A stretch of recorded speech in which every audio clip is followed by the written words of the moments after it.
Henry and Gordon were lonely when Thomas left the yard to run his branch line. They missed him very much.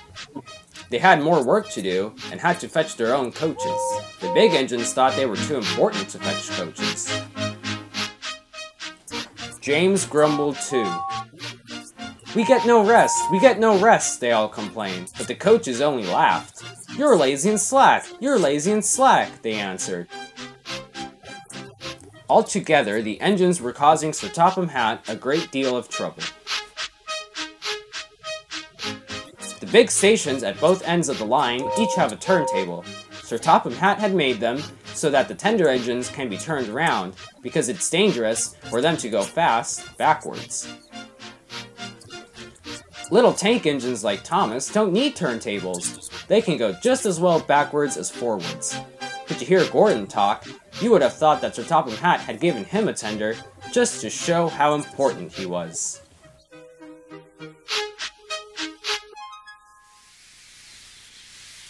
"You don't understand, little Thomas. We tender engines have a position to keep up. It doesn't matter where you go, but we are important. And for Sir Topham Hatt to make us do shunting and fetch coaches and go on some of those dirty sidings, it's not the proper thing."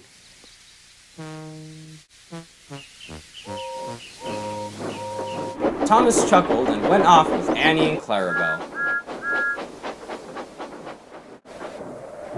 "Disgraceful!" Gordon hissed as he ran backwards to the turntable. The turntable was in a windy place close to the sea, and if he was not on it just right, he put it out of balance and made it difficult to turn. Today, Gordon was in a temper, and the wind was blowing fiercely. His driver tried to make him stop at the right place, but Gordon wasn't trying. The firemen tried to turn the handle. Gordon's weight and the strong wind prevented him. "It's no good," they said at last. "Your big tender upsets the balance. If you were a little tank engine, you'd be all right. Now you'll have to pull the next train backwards." "Look!" called some boys. "There's a new tank engine." "Oh, it's only Gordon back to front." "Hello," called Thomas. "Playing tank engines? Sensible engine. Take my advice. Scrap your tender and have a nice bunker." Gordon said nothing. Even James laughed when he saw him. "Take care," hissed Gordon. "You might stick too." "No fear," chuckled James. "I'm not so fat as you." "I mustn't stick," thought James. He stopped on just the right place to balance the table, and could now swing easily. Gordon arrived in time to see everything. James turned, much too easily. The wind puffed him around like a top. He couldn't stop.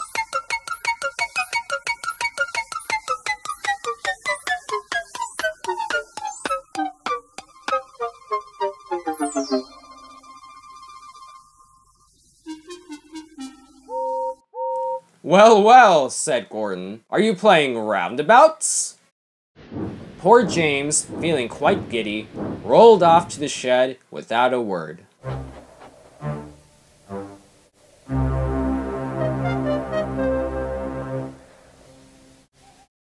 That night, the three engines had an indignation meeting. "It's shameful to treat tender engines like this. Gordon has to go backwards and people think he's a tank engine. James spins around like a top and everyone laughs at us. And to add to that, Sir Topham Hatt makes us all shunt in dirty sidings. Ugh!" "Listen," said Gordon. He whispered something to the others. "We'll do it tomorrow. Sir Topham Hatt will look silly." The engines had decided to go on strike.